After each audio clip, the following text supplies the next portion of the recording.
We're here at the Rutledge Brothers in Boardman, and later I'll tell you why I was sliding on this slide. He told me the best way to prevent your car from getting any damage from potholes is to drive defensively. Not enough buses, not enough routes, and not enough ways for people to get to where they need to go. Right now, it's not as bad as it was yesterday, even though you can still see my breath. Any school supplies under $20 is also tax-free. Any accessories such as purses or sports equipment isn't tax-free. So have fun shopping. Live in the studio, Noah Daniels Wilder, WKBN 27 First News.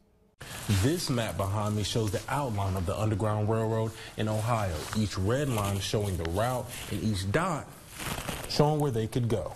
Walking right across the street, the house where it wasn't supposed to demolish through his contract is also right here. I'm on Fountain Drive in Youngstown, where up and down the drive there are piles of illegally dumped trash, like the one you see behind me. Neighbors and city leaders say they are furious that it's happening, and this isn't the first time. Now, I'm not going to be running tomorrow because it's a little too cold for my taste, but if you are, again, make sure you dress in layers. You know, I'm really excited for those high temperatures. I might even take me a little jog, but until then, I'll just stay inside. Once prescribed, the only way patients can get their medicine is through edibles, ointments, or use a vape pen. I got the chance to join a fraternity that steps as well, and they taught me the importance and the uniqueness of stepping for Black history. While the announcement at GM left workers in the Lordstown plant scrambling to figure out what's next, government officials sat down today to talk about how they can keep those jobs for now. Live in downtown Youngstown, Noah Daniels Wilder, WKBN 27, First News at 5. Technology for kids these days is everywhere. Companies even make tablets for children as young as 3 years old. So why not incorporate technology into learning? That's when Sarah Pritchard started what she calls the classroom of the future, using surround sound, tablets, and smart TVs to help students learn at her daycare, Precious Miracle. The kids are more excited about learning. It's only because of the technology.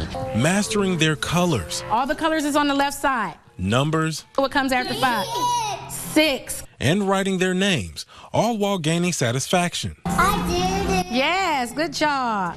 The students write with their finger on the tablets. They get to see the examples and what they wrote in real time on the smart TV. But technology does more than just help students learn. It actually enhances the relationship between teacher and student. Great job. Thank you. Awesome sauce. Teachers like Tanisha Tucker, who says before connecting technology and the classroom, students weren't eager to learn. They're like rushing to learn now.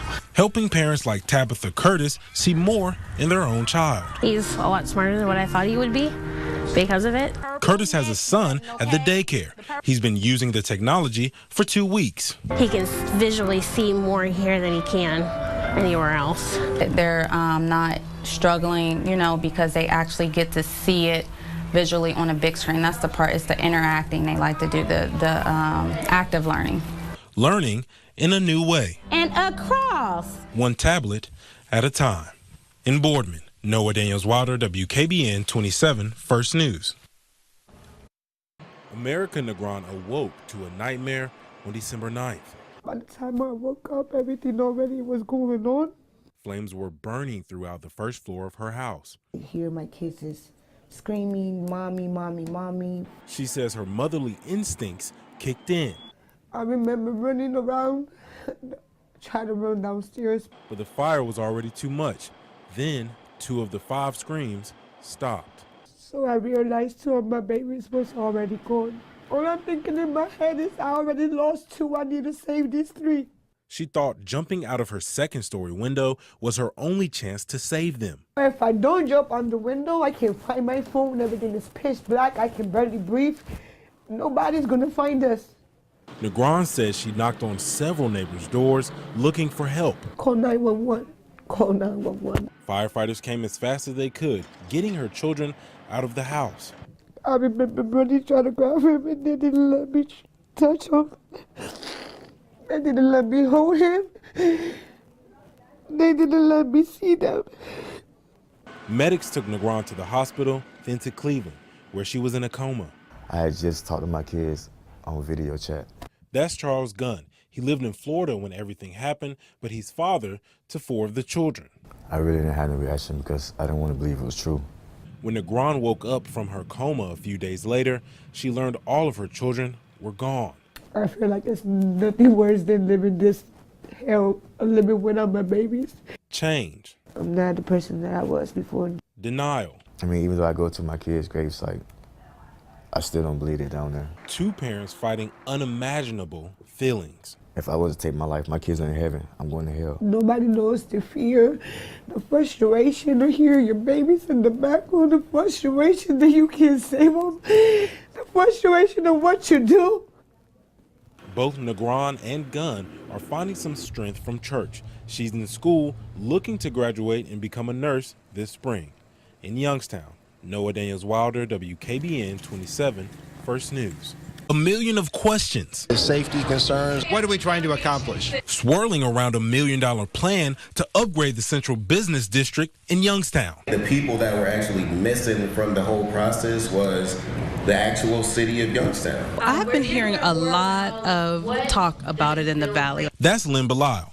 She's a part of the City Club of the Mahoning Valley. She helped set the public forum up at Susie Dogs and Draft. People have questions, and that's really what we're here for, to bring those conversations of consequence to the City Club stage. So what's going to be different? Transportation. Supply the support that's needed for our residents to actually get to their jobs efficiently. Green infrastructure. Permeable pavements. And 2 self-driving city buses. The only other city in the state of Ohio that's running a driverless shuttle right now is the city of Columbus, and we stand to be the next one. Most new innovations are met with skepticism. There are some concerns with that, but I'm sure if it's something that's put on the road, I think it's put on the road with safe intentions. Eric Jones is born and raised in Youngstown. He's more concerned with the route the buses would be taking people to Mercy Health. To get their medical needs met, that serves the greater good. Stepping, an art form influenced by historical African dance. It's just shown how powerful that culture is. Stepping is a dance where you stomp your feet, clap your hands, with no music. It's a tradition that dates back decades. Back to the early 1900s, when African American fraternities and sororities created this art form. A tradition Step Africa keeps alive one beat at a time. It's nice that you have that support system when you're in stepping, and you have those people that you know are your people. And during Black History Month, it's very important to acknowledge that and to support that. Anisha Sandifer is a part of Step Africa. They're a dance company strictly dedicated to stepping. Tonight, they brought a piece of moving Black history to Youngstown State University's campus. Between each performance was an explanation of the steps and its origins. These movements were done to show love, educating students and people in the community on how stepping is intertwined with Black history. For our students who come from more of a whiter background, we'll say, or maybe not as diverse background, it gives students an opportunity to see the other side. And for Black students, a representation of where they come from. It gives them a chance to connect to something that's, they're pretty proud of. They're pretty happy to see on this campus, something that represents truly them, to make them feel more a part of this university. An art normally seen on college campuses is now stepping around the world. Show people that it can be a very well-respected dance form. Love. We talk so much about love. And unity. We truly are brothers and sisters. 2 small words that make one big message. With all this racism that's taking place, how much love is in our hearts? That's Melvin Trent, the pastor of New Beginnings Outreach Ministries in Youngstown, a predominantly Black church. Today, he's preaching alongside Dwayne Jesse, the pastor of Zion Lutheran Church, a predominantly white church just minutes away. It's to come against racism and bring both congregations together as one. Showing the community and their congregation how a simple conversation can break down barriers. And when you know each other and fellowship with each other, you can't help but love each other. This is the third time the two churches have come together to worship. We've seen people come together. We've seen relationships come together. It really does just truly tear down walls that have bound us before. Rick Carson is a member of New Beginnings. Differences between people are clear to him, but through the joint service, he was able to see unity. It's really opened my eyes, not so much on the differences, but more so on the similarities that we all share. Like our emotions. Things that make us laugh, things that make us cry, all that is the same. Traits that make us all human. You think of everybody as people, not as Afro-American or Caucasian. A simple conversation allowed completely different congregations to find love and unity for one another. In Youngstown, Noah Daniels Wilder, WKBN 27, First News. Decades of experience. I got 25 years at GM. I've been here 24 years. 25 and a half years I worked at the plant. Walking the halls and building cars at the General Motors plant in Lordstown. I will be the last group getting laid off. According to GM's Workers Adjustment and Retraining Notification Notice, they're set to lay off the last 1,274 workers at the plant. General Motors cannot take that away from us. Retired teacher Warner Lang has been standing in the cold, setting up his signs, showing support for the GM workers as soon as they get off work. Thank you for supporting us, man. Well, I'm supporting myself, too. Supporting myself. Lang believes GM leaving would be the second worst day in the Valley's history for everyone. Economically, we will have a second Black Monday. I don't think the community in this area has much of a future without this plant. But there's still some time for international UAW representatives to negotiate their contract with GM. There's a certain window there going into negotiations. Dan Morgan handles all the negotiations for local UAW 1112. He says the window to finalize a new contract could close by September. Lang hopes GM will keep workers in Lordstown and their families in mind. All we want is a job so we can raise our families. General Motors is going to do the right thing and bring another product here to Lordstown. Hugs. Thank you. Okay. All right. Thanks for coming. And honks of appreciation. Come on, brothers.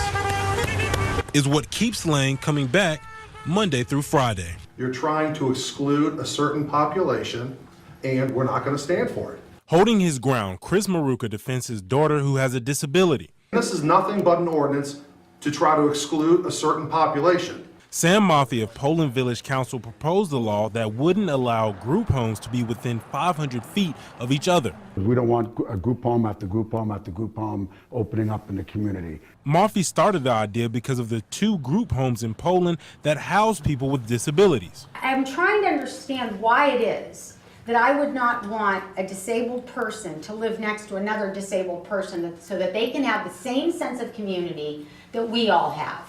Moffitt believes group homes takes down property values of other houses. I do because it's in a residential area. If it was in a zoned area for group homes, medical, businesses, no, it wouldn't. My clients are not doing harm to anyone by living here. Sherston Schoberg is an attorney for Disability Rights Ohio. She believes this law could be illegal. The ordinance definitely raises serious concerns with the Fair Housing Act. An act that doesn't allow you to discriminate someone from living in a neighborhood based on their race, sex, national origin, or disability. One of the things I don't like specifically about the fair housing, hiding behind it, is it stops us from being able to do electrical inspection, fire inspection. Schoberg says her clients live just like any other neighbors. They go to work. They have providers that come in and help them. They pay rent. All the things that we do to enjoy our lives, my clients do those same things. Moffitt doesn't have a problem with the group homes in Poland. He just wants them to be more spread out. So we're not saying you can't have them, but we don't want them one on top of another in an area, especially in a residential area.